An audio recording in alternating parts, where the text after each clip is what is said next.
The events in this video take place in the year 2021 in Great Britain. Bobbi Ann McLeod, 18, told her parents she was leaving home to meet her boyfriend, but hours later it became clear that she had disappeared. Her family contacted the police, and a massive search began the next day, which eventually led to the gruesome discovery.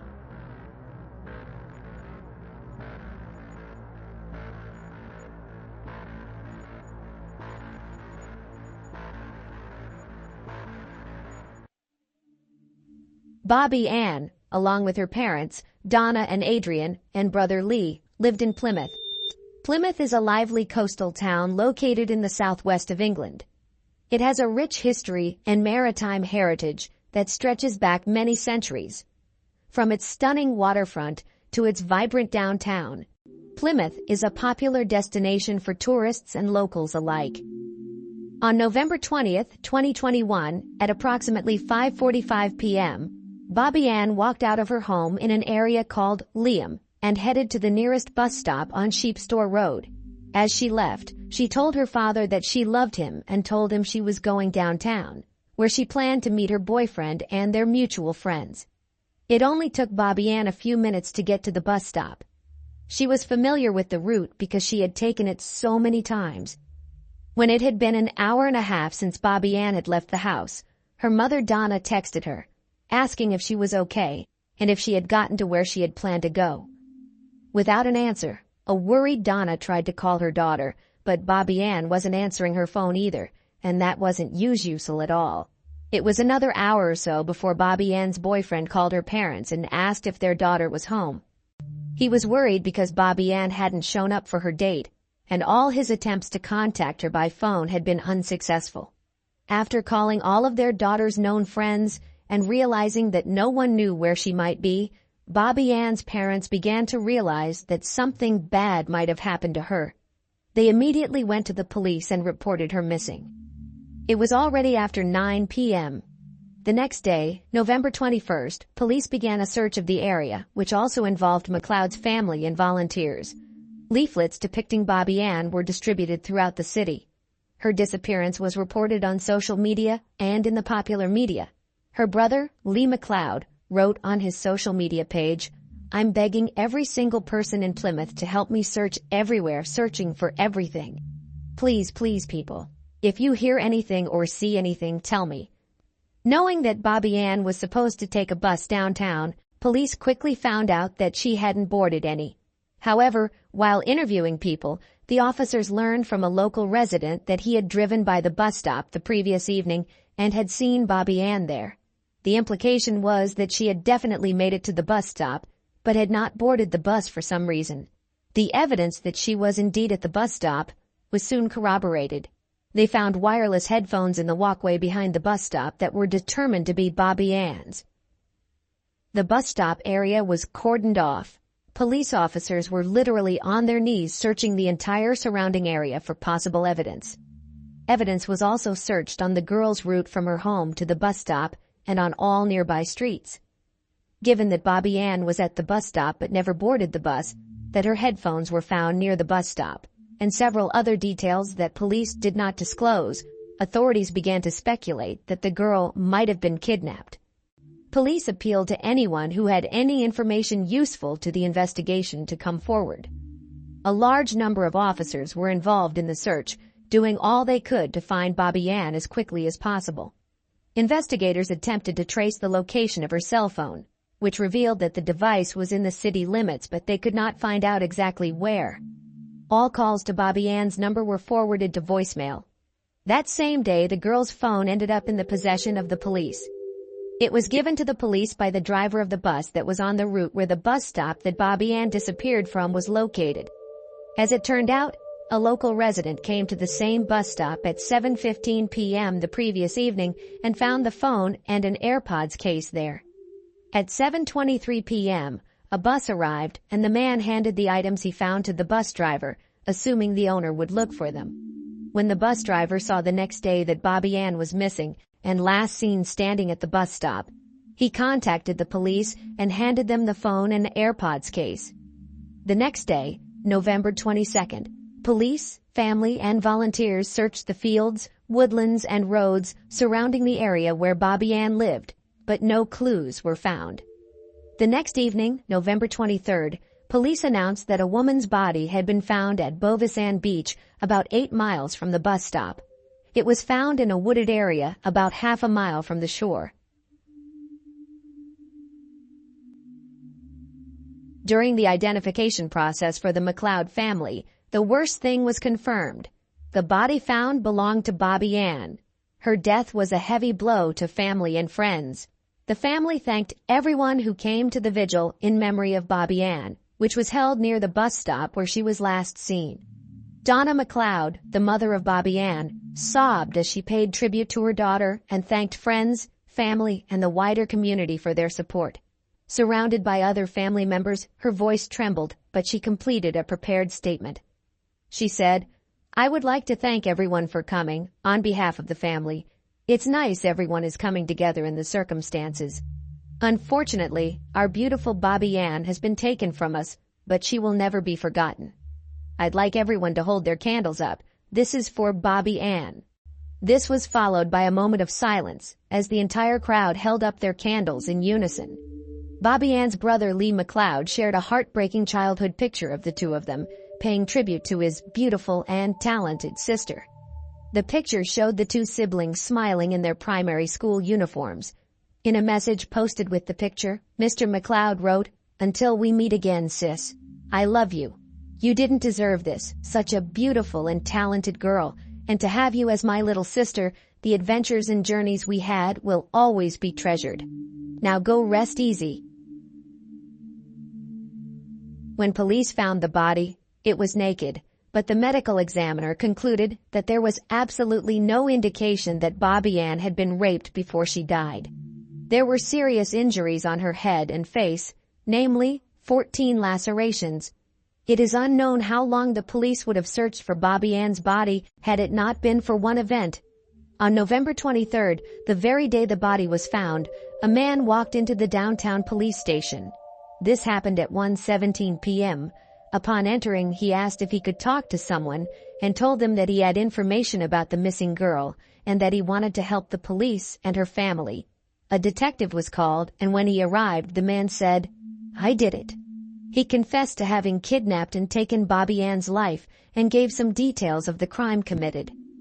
After he indicated on a map the place where he had left the body, police officers who harbored hopes that Bobbi Ann might still be alive immediately drove there. Unfortunately, their hopes were not realized. When the inspectors made their way through the dense undergrowth and found the body, which was naked and lying face down, there was no doubt that the girl was dead. The man who confessed to the horrific crime was 24-year-old Cody Ackland. He was the son of an ex-military man who stayed with his mother after his parents divorced. In fact, he lived only a few miles from the bus stop where Bobbi Ann was last seen. Cody Ackland was arrested as a suspect. A lawyer issued a statement on his behalf that read, "I take full responsibility for Bobbi Ann's death." Ackland also said in the statement that he had never met the victim before that unfortunate evening, and confirmed that he was the one who had abducted the girl from the bus stop. His car, phone, computer, and several other items were seized by police. To anyone who knew Cody Ackland, he was a good guy, guitarist and songwriter for the local indie rock band Rakuda. No one knew that Ackland was into more than just music, but also serial killers from around the world. His personal list of idols included Joseph D'Angelo Jr., Andre Chikatilo, Ivan Milat, Fred West, and Tommy Sells. Number 1 in Ackland's personal ranking, however, was Ted Bundy, whom the number of his victims is not known, but there were at least 30 of them. It was Ted Bundy and his atrocities that Ackland paid the most attention to. Investigators uncovered 3,216 images on Ackland's phone, many of a disturbing and dark nature and reminiscent of horror films. In the days and weeks leading up to Bobbi Ann's death, Ackland searched the internet for information about serial killers' crimes. He also browsed for remote locations on Dartmoor and for potential weapons. On the day of Bobbi Ann's abduction, Ackland was visiting the website of an online sports store, where he browsed baseball bats, ski masks, and waterproof clothing. It is important to note that despite his clandestine hobbies, Cody Ackland had never come to the attention of the police, nor had he been in any trouble with the law. Apparently, he went so far in his secret hobby that he decided to commit a serious crime. It has come to be seen that Bobbi Ann was an accidental victim who by an evil coincidence ended up in the way of Ackland, who that evening, like a vicious beast, went searching for a prey. The events of that evening unfolded as follows. Bobbi Ann arrived at the bus stop at about 6:15 p.m. Ackland, who was driving his Ford Fiesta around the neighborhood, spotted her at the stop. As he later told detectives, Bobbi Ann resembled his ex-girlfriend in appearance, but that resemblance, according to Cody himself, was not the emotional trigger that motivated him to attack. He was simply looking for a victim and wanted to carry out his long-held plans. The police also concluded that if Ackland had not met Bobbi Ann, he would still have carried out his plan. The victim could have been anyone, regardless of gender. That's what the police believed. Thus, when Ackland saw Bobbi Ann, he parked his car in the road behind the bus stop. After watching her for a few minutes and making sure no one else was around, Ackland took his pre-purchased hammer, crept up to Bobbi Ann, and struck her twice in the head. Then, thinking she was dead, Ackland returned to his car and was about to leave the scene.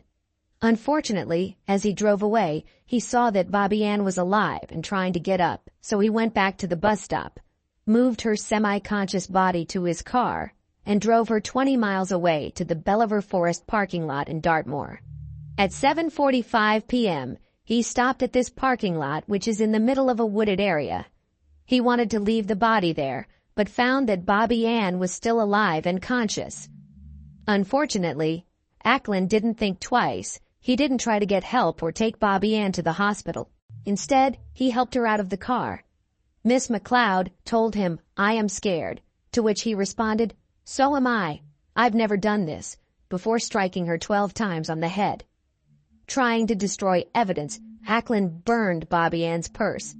After bashing Bobbi Ann McLeod a dozen times with a claw hammer, Cody Ackland marveled how the 18-year-old was still able to make a noise, later telling police he thought, "Wow, hats off to you." He had one more chance to try to save Bobbi Ann's life, but again Ackland did not take it. Instead, he said, he put an end to the girl's suffering. He then loaded the body into the trunk of his car and drove to Bovasan, traveling nearly 30 miles. There he hid the body after removing his shoes, clothing, and jewelry. At about 10 p.m., Ackland arrived home and went to bed. The next day he drove to Tamerton Foliot north of Plymouth, threw the hammer into River Tamar and a carrier bag containing his and her blood-stained clothing into nearby allotments in Coombe Lane. The hammer was never recovered despite a thorough police search. That same day, November 21st, Ackland went to a pizza place with friends, attended his band's rehearsal, and spent most of the night in the pub.